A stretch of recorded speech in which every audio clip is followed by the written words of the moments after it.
രാജ്യസഭയിൽ സുപ്രധാനമായ പല ബില്ലുകളും പാസാക്കാൻ ബുദ്ധിമുട്ടുണ്ട് എന്ന് മനസ്സിലാക്കിയ ബി.ജെ.പി. സഖ്യകക്ഷികളെ മുൻനിർത്തി വലിയ നാണംകെട്ട കളികളാണ് കളിക്കുന്നത്.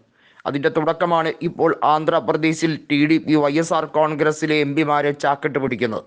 ടി.ഡി.പി. കൊടുത്തിരിക്കുന്ന ഓഫർ എന്നത്, നിങ്ങൾക്കൊരിക്കലും ഇനി വിജയിക്കാൻ കഴിയില്ല, നിയമസഭയിൽ നിങ്ങൾക്ക് അംഗബലമില്ല, ഞങ്ങളുടെ കൂടെ എത്തുകയാണെങ്കിൽ നിങ്ങളിൽ പലരും വീണ്ടും വീണ്ടും എം.പിമാരാകാനുള്ള എല്ലാ സാധ്യതയും ഉണ്ട്. ഇത്തരത്തിലാണ് ടി.ഡി.പിയിലേക്ക് 2 എം.പിമാർ വൈ.എസ്.ആർ. കോൺഗ്രസ് വിട്ടു പോയിരിക്കുന്നത്. അവർ രാജിവെക്കും എന്ന് ഉറപ്പായി കഴിഞ്ഞിരിക്കുന്നു. അവരെ ഇപ്പോഴത്തെ അംഗബലം ഉള്ള ടി.ഡി.പി. കൃത്യമായും ജയിപ്പിച്ചെടുക്കാൻ വേണ്ടിയുള്ള ശ്രമമാണ് നടത്തുന്നത്. നമുക്കറിയാം, നിലവിൽ രാജ്യസഭയിൽ വൈ.എസ്.ആർ. കോൺഗ്രസ്സിന് 11 എം.പിമാർ ഉണ്ട്. ഈ എം.പിമാരുടെ എണ്ണം വളരെ വൈകാതെ തന്നെ കുറയും എന്നുള്ളത് ഉറപ്പിച്ചു കഴിഞ്ഞിരിക്കുകയാണ്. അതേസമയം ഒഡീസയിലെ നവീൻ പട്നായിക്കിന് ഈ കാര്യങ്ങളിൽ കൃത്യമായൊരു വ്യക്തതയുണ്ട്. ബി.ജെ.പിക്ക് അത്ര എളുപ്പത്തിൽ ഒഡീസ എം.പിമാരെ, അതായത് നവീൻ പട്നായിക്കിൻ്റെ ബി.ജെ.ഡി. എം.പിമാരെ രാജിവെപ്പിക്കാൻ കഴിയില്ല. നിലവിൽ ബി.ജെ.ഡിക്ക് എം.പിമാരെ ജയിപ്പിക്കാനുള്ള കെൽപ്പൊക്കെ ഉണ്ട്. 51 കോൺഗ്രസിൻ്റെ 14, മൊത്തമായി 65 സീറ്റുകൾ ഉണ്ട്. ബി.ജെ.പിക്ക് കേവല ഭൂരിപക്ഷം ഉണ്ടെന്നേ ഉള്ളൂ. അത് എപ്പോൾ വേണമെങ്കിലും ശിഥിലമാകാം. ബി.ജെ.പിക്ക് 78 സീറ്റുകളാണ് ഒഡീസയിൽ. അതുകൊണ്ട് ആന്ധ്രയിലെ വൃത്തികെട്ട കളി ഒഡീസയിൽ നടക്കില്ല എന്നുള്ളത് ബി.ജെ.പിക്ക് നന്നായി അറിയാം.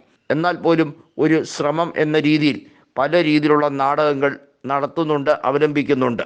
നമുക്കറിയാം, നവീൻ പട്നായിക്കിന് ആരോഗ്യക്കുറവുണ്ട്. അദ്ദേഹം മുഖ്യമന്ത്രിയായാൽ അവിടെ പാവഭരണമായിരിക്കും. ഇത്തരത്തിലാണ് ബി.ജെ.പി. അവിടെ അധികാരത്തിലേക്ക് ഏറിയത്. എന്നിട്ട് ഇപ്പോഴത്തെ മുഖ്യമന്ത്രിയായ മോഹൻ ചരൺ മഞ്ചി ഒഡീസ കണ്ട ഏറ്റവും മോശം മുഖ്യമന്ത്രിയാണ് എന്നുള്ളത്, കഴിവുകെട്ട വ്യക്തിയാണ് എന്നുള്ളത് തെളിയിച്ചിരിക്കുകയാണ് എന്നത് ബി.ജെ.പിയിലെ എം.പിമാർ വരെ പറഞ്ഞു തുടങ്ങിയിരിക്കുകയാണ്. ബി.ജെ.പിയിൽ തന്നെ അഭിപ്രായ ഭിന്നത അതിരൂക്ഷമായി ഉടലെടുത്ത് കഴിഞ്ഞിരിക്കുന്നു.